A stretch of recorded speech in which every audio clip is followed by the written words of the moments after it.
ni ma koy waxee ci wolof ginnaaw bu mel ñi fi toog ñëpp di leen masawu seen coono di leen masawu ci seen déplacement yi ci naaj bi tàng yi ginnaaw itam bu ma leen présenté suñu gan ñi nga xamante ni ñu ngi jógee ci modèle le directeur général Ibrahima Sall envoyé leen nga xamante ni mooy secrétaire général modèle ginnaaw bi ma nuyoo ñëpp gërëm leen ci seen déplacement kenn ku ci nekk ak say taxawaay muy góor di jigéen ñi nga xamante ni wax dëgg yàlla seen i taxawaay mënu ma leen a fay dañoo daje woon tey pour waxtaane nan la ñuy doxalee suñuy élection yi di ñëw dañoo toll ci ay élection waaye nag ci diggante bi ñu constaté ni am na fi jaar yoo xamante ni yóbbuñu ko te bëgguñu ngeen réere suñuy taxawaay ci loolu moo tax élection yi nga xamante ni comité bi nga xamante ni def nañ ko ci Thiénaba comité électoral bu Benno Bokk Yaakaar dañ ko woo àllarba yee passé wóoruñu ma ci yëgaluma ko yëgaluñu ma ko joxuñu ma aussi message kan tegoon loola ca loxoom bi nag maire bi la bi mu ko wootee yëguma ko dama ko dégg bi mu passé dégg naa ni def nañ ma ca biir loolu nag di loo xamante ni itam def du luñ ma tàggu du lu ma rafetlu ma leen ko yëgal nag yéen itam loolu mooy li xew ñaareel bi président de la république moom la ñuy liggéeyal président de la république moo ñu jox teraanga au conseiller la lépp loo xamante ni ñu ngi koy au conseiller mi ngi koy jariñoo ñu ngi may jox teraanga yooya ki ma booleeg moom xalifa général bu Thiénaba la di sama baay di sama wasila teg ma ci loxol président Macky Sall ma koy liggéeyal nag ci ndigalam liggéey boobu maa ngi ko tàmbalee ca élection législative bi ñuy def député yi nii ñu defal seen comité noonu lañ defoon duggalu ma ca def seenu liggéey teewul dama leen a woo yéen ñëpp ñu àndandoo def suñu campagne ci suñu frais bopp ngeen jàpp ci ba élection yi jàll beneen bi ci des muy référendum la même chose da ngeen cee jàpp ma def la ma ca am àndal ko ak suñu partenaire Bathie Ciss ñu ku ci nekk la nga cay sa doole nga def ko ca yàlla def ñu liggéey loola jàll ak salaam ñetteel bi di référendum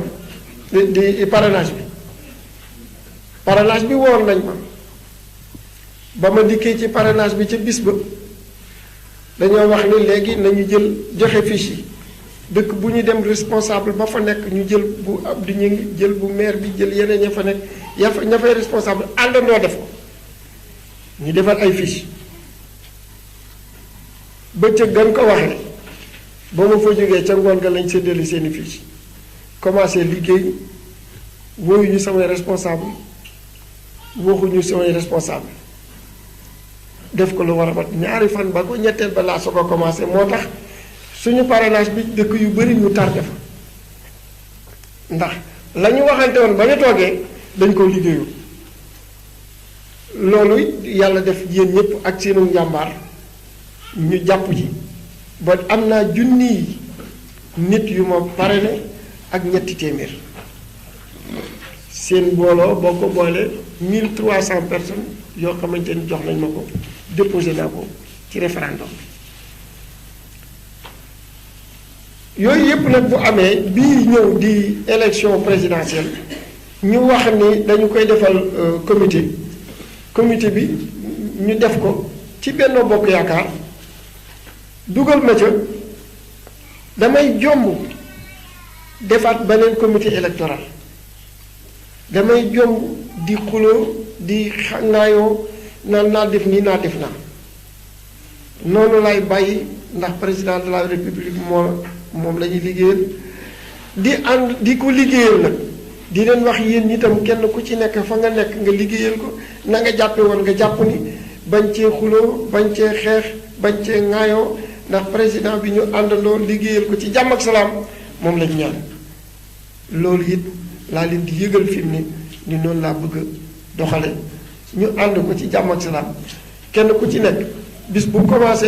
campagne bi commencé dinañ déplacé wu ñëw ca yow dinañ déplacé wu nañ mën a àndandoo nañ ko mën a doxale ñuy doxale ko nag ci jàmm ñeneen ñu ñuy doxalee ñu bàyyi leen ñu doxale noonu li am solo mooy ñu jàppale président de la république ndax moo xewle loolu mooy ñaareel bi ñetteel bi dañoo nekk ci dëkkub diine di Thiénaba yàlla def président de la république am ay jàppale yu jàppale këri diine yi yooyu jàppale nag Thiénaba it soxla ko di ko ci tàllal loxo may profiter ci occasion bi di ñaan président de la république mu gën a wuyu gën a yokk ak yëgam gën a yokk présence am ci Thiénaba pour ñun ñi nga xamante ni ñoo ko fi nekkal ñun ñi nga xamante ni ñoo ko fi liggéeyal wala ñun ñi nga xamante ni ci moom moo ñu dox ndombal tànk suñu liggéey mën a yomb ndax kilifa gi nekk Thiénaba di bàyyi Cheikh Ahmed Tidiane président Macky Sall doomam la président Macky Sall ab président la ndax mooy président de la république moom ci boppam mooy signé wax ni da moom la ñaanal moom lay àndal moom ci boppam moo yëkkati loxoom teg ko ci sama loxo ni moo ma jox ni ma naa nekk au conseil président Macky Sall it nangul ko président Macky Sall itam bu xew dina amee lu mel ni gàmmu dina di ñëw di dugal loxoom na ko xamante ni foofa la amoon toll kon nag réeroo amul ci diggante bi xeerte moo am dañoo xeer ci président Macky Sall gën a ñëw Thiénaba gën a dëgëral ay tànkam ci biir Thiénaba jaare ko ci xalif bi jaare ko ci ay rakkam jaare ko ci ay doomam ba kenn ku ci nekk ci ñoom buñ demee ci yow di wax ak yow sa xol mën a sedd nañuy mën a campagne gën a mën a rafet ñu mën a gën a liggéey président bi liggéey bu mucc ayib mu mën fee gañe élection président ci élection bii di ñëw le 24 février 2019 loolu daal moo nekkoon introduction beneen point bi ci des di point yi ñuy taxawee ci suñu biir bu amaatee yeneen question. Le comité électoral a été établi a été fait à mon insu, ça c'est le constat. Je l'ai signalé au coordonnateur, le ministre Augustin Tine. Je l'ai signalé également lors de notre dernière rencontre d'hier pour l'élection du comité électoral départemental. N'empêche, néanmoins, c'est le président qui a besoin de nous. Je ne veux pas tirer trop sur la ficelle.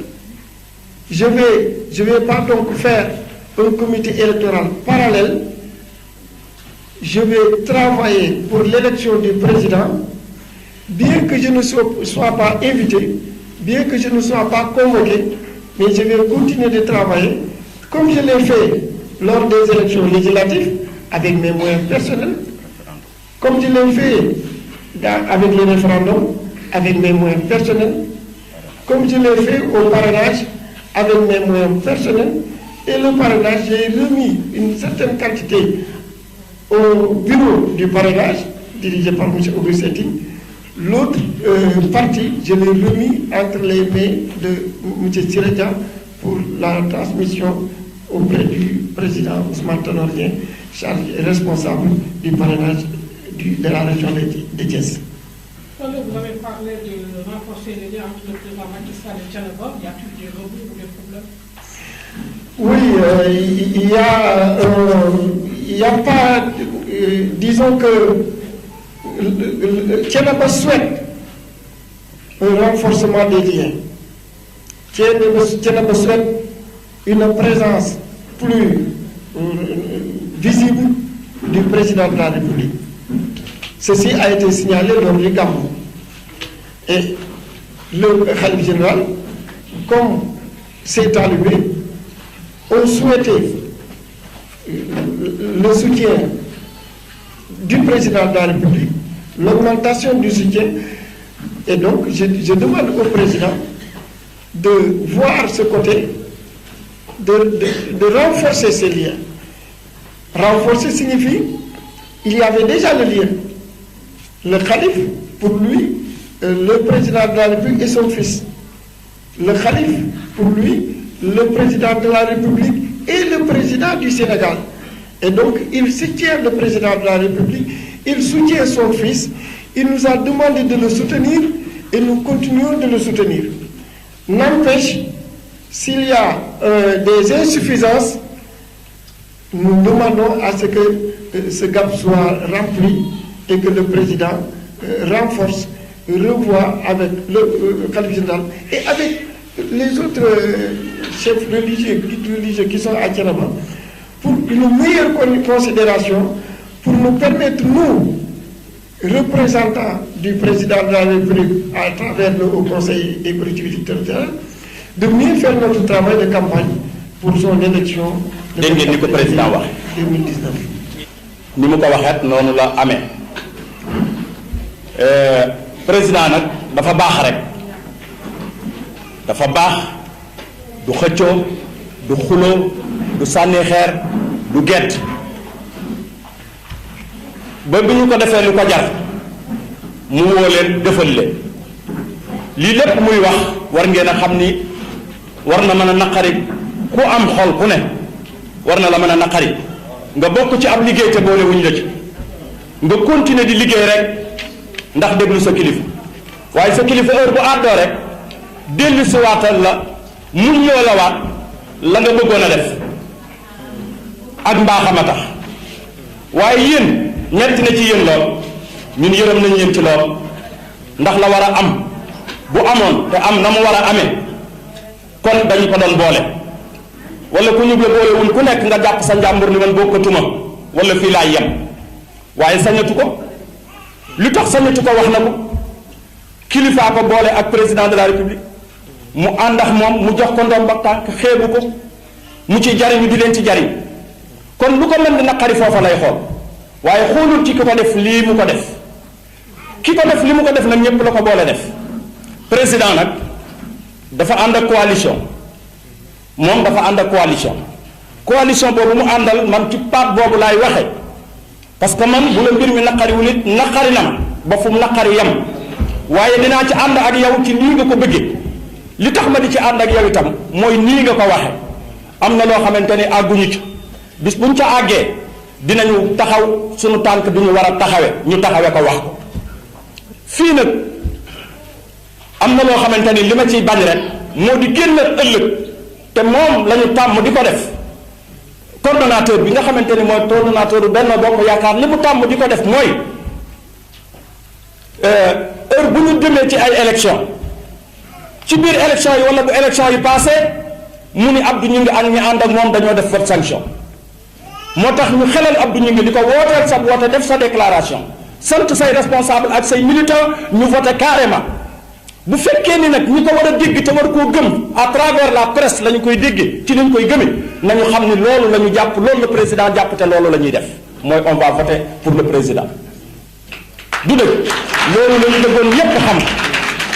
li mu ñaan pour président de la république it nag parce que Thiénaba ci boppam du ñuy dong ñépp a ko soxla li mu ñaan ci président ñu nit ñu ngi ànd ak moom ci loolu di tàllal loxo président mu gën a jàpp Thiénaba mu gën a ñëw Thiénaba gën ko jàpp ni mu ko jàppoon ndax jàppoon na ko démb tey soog a ñëw lu ngeen fi mën di dégg it malentendu la te loolu faaw muy am léeg-léeg ci ay nit ak lu mu mën di am nag président mooy président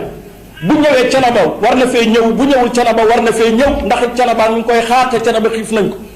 ñi nga xamante ni ñooy responsable régional yeeg responsable départemental yeeg Benno Bokk Yaakaar mooy Abdou ñu ngi nag sonn na de